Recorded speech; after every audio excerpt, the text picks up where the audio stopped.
afternoon. Get us up to speed here. For the last 2 months or so, since the end of September, the focus has been on this upcoming meeting in Vienna. There's been a lot of back and forth here. Explain the gravity of this latest wrinkle here. Well, the latest wrinkle is that all the optimism from yesterday has pretty much, I wouldn't say evaporated, but it's definitely been, there's a lot less of it.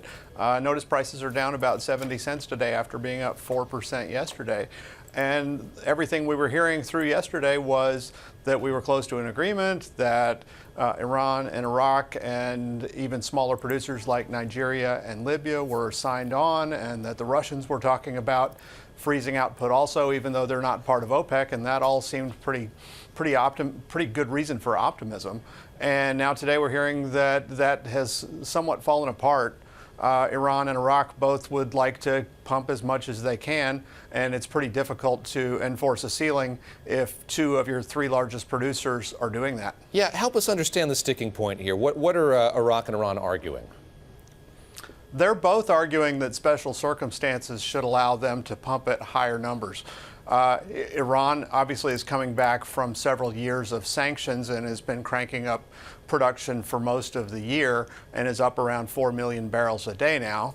Iraq is fighting Islamic State in the northern section of the country while continuing to pump oil from the southern section, but it takes money to do that.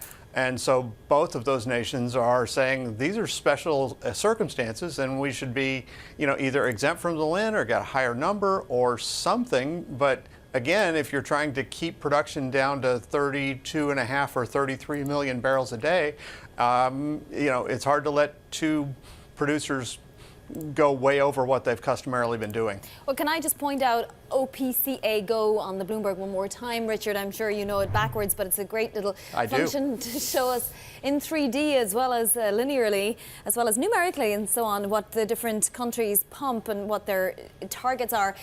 You're in Houston. What are U.S. producers saying? We've got, the Baker Hughes rig count up the highest it's been since this all started. Do they care what the outcome is at this point? Is it very divorced now at this stage from what OPEC does? Oh, I think they always care what the outcome is, and producers, especially in Houston, are very concerned about what the global oil situation is going to be. That said, yes, the rig count has been rising quite a lot, and I believe it was up 19 last week, and the new number will be out tomorrow instead of Friday because of the Thanksgiving holiday, so we'll see if there's another jump after that. So I think there's still a lot of optimism in Houston about oil prices in general, and about the ability to make money even at $50 or $55 or $60 a barrel. I don't think anybody is looking at the global outlook and saying, oh yeah, we're going back to 100.